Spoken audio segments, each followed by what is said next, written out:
Ah ben, j'ai oublié qui j'étais. Bonsoir à tous. Voilà, c'est un point d'interrogation. Ben oui, on peut se poser la question parfois de se dire, mais finalement, qui suis-je exactement? Et peut-être que vous vous êtes vous-même posé la question, ou peut-être que non, peut-être que vous dites non, non, moi je sais qui je suis. Seulement, vous savez, il y a beaucoup de gens qui sont tellement perdus, qui se demandent finalement qui ils sont vraiment. Ça arrive souvent que des gens, encore aujourd'hui, c'était le cas, et c'est ce qui m'a inspiré à faire ce petit direct, c'est quelque part des gens qui se posent la question, mais qui suis-je vraiment? Je suis perdu, je ne sais plus du tout qui je suis. Ce qu'on m'a dit, on va dire récemment, et encore aujourd'hui. Et en fait, souvent les gens sont dans une sorte de brouillard, surtout quand il s'agit de faire des choix délibérés, vous savez, non pas des choix par défaut, mais vraiment des choix délibérés, c'est-à-dire j'ai envie de quelque chose et j'y vais. Et parfois ça a l'air très compliqué pour certaines personnes. Des gens qui disent, bah oui, mais en même temps j'ai envie, j'ai pas envie, je sais pas, j'ai des peurs, j'hésite. Seulement, la question à se poser, c'est à l'intérieur de vous, est-ce que c'est vraiment vous, vous-même, qui décidez de cette notion de peur Et finalement, la question que l'on peut se poser, c'est finalement qui hésite, qui a peur en vous? Quand vous dites « j'aurais bien fait ça parce que j'en ai envie », donc là, il y a bien cette émergence de l'envie qui est là, il y a bien quelque chose en vous qui vous donne cette envie. Mais alors, qu'est-ce qui fait qu'aussitôt, ça contrebalance avec « oui, mais j'ai peur ». Oui, mais je n'ose pas. Ou alors j'hésite, ou je me demande si c'est une bonne décision. Et vous savez, on appelle ça un conflit interne. Vous savez, entre j'ai envie, mais en même temps, j'ai peur. Le fameux mais en même temps. Voilà. Et en fait, on pourrait se poser la question. Alors j'ai fait plusieurs vidéos sur le sujet, mais là, je voudrais l'aborder d'une autre manière.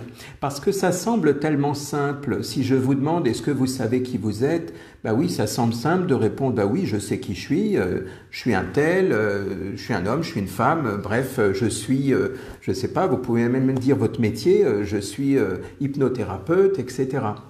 Ce n'est pas la vraie question que je vous pose. La question, finalement, c'est est-ce que vous savez qui vous êtes en dehors de vos peurs, en dehors de ces choses qui vous mettent, par exemple, à l'écart de qui vous êtes réellement? Alors, je sais, ça peut paraître un peu bizarre parce que vous pourriez dire, bah oui, mais c'est la même chose, moi je sais qui je suis.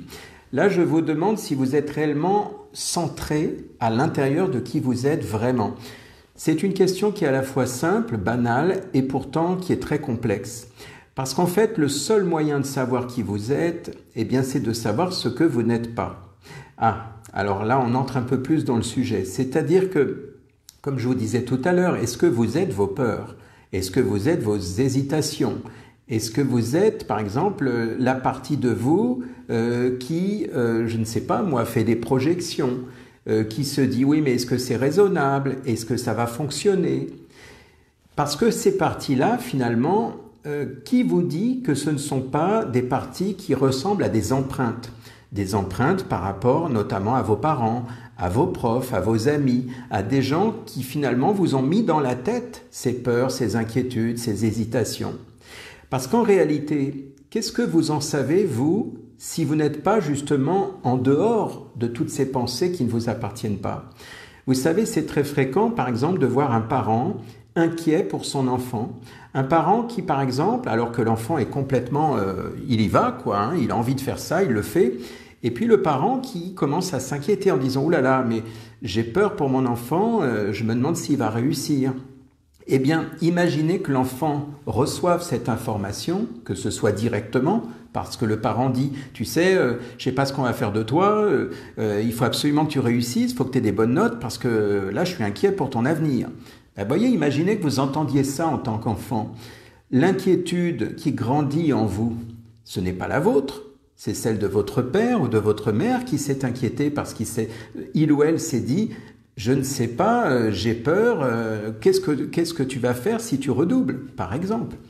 Et voyez, tout ça, on n'en a pas forcément conscience. Seulement, il est important de pouvoir, j'allais dire, distinguer cette nuance.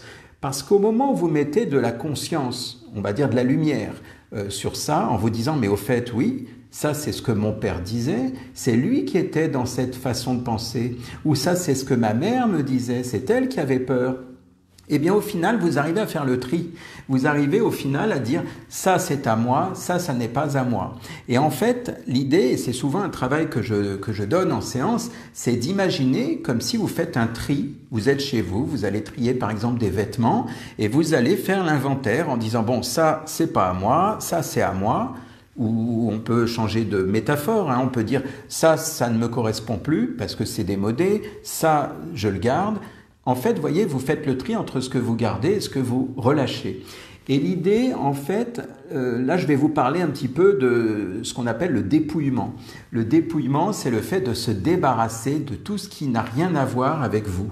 Et en fait, je pense qu'il est indispensable de pouvoir faire ce tri entre vous et vous-même. C'est-à-dire entre ce qui vous appartient vraiment, c'est-à-dire votre véritable nature, et quelque part ces choses qui ont été empruntées, notamment souvent c'est des croyances, des peurs, des inquiétudes, souvent c'est ça, c'est des choses plombantes, des choses qui font qu'on est freiné dans nos élans. J'aurais envie de faire quelque chose, mais en même temps je me dis que... Et j'en ai souvent parlé, mais comme je vous ai dit, je l'ai abordé d'une autre manière. En fait, l'idée, c'est vraiment de pouvoir retrouver votre plein potentiel, parce qu'en réalité, quand vous êtes avec des pensées qui sont finalement des bouts par exemple, de vos parents, de vos profs, de vos amis, comme je disais tout à l'heure, eh bien tout ça, ça vous pompe de l'énergie parce que ce n'est pas réellement votre nature. Donc vous êtes finalement en train de cohabiter avec toutes ces parties de vous-même qui ne sont pas vous. Et au final, vous n'êtes pas réellement vous-même. Vous êtes finalement perdu dans ce brouillard de pensée parce que vous avez des petits bouts de pensée qui vous tirent en arrière, qui vous disent non, fais pas ça, c'est dangereux. Ah oui, mais si je fais ça, je vais me planter. Ah oui, mais qu'est-ce qui me prouve que... Et finalement, c'est des choses que vous avez peut-être entendues, que vous avez intégrées comme étant à vous.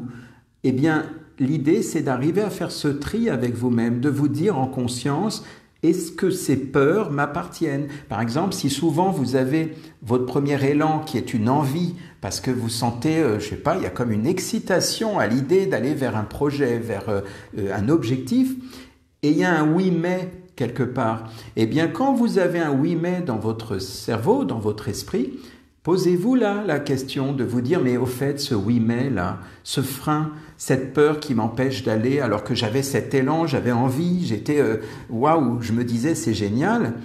Pourquoi ce oui mais vient parasiter? Posez-vous la question de savoir si ce qui vient vous parasiter, c'est encore vous.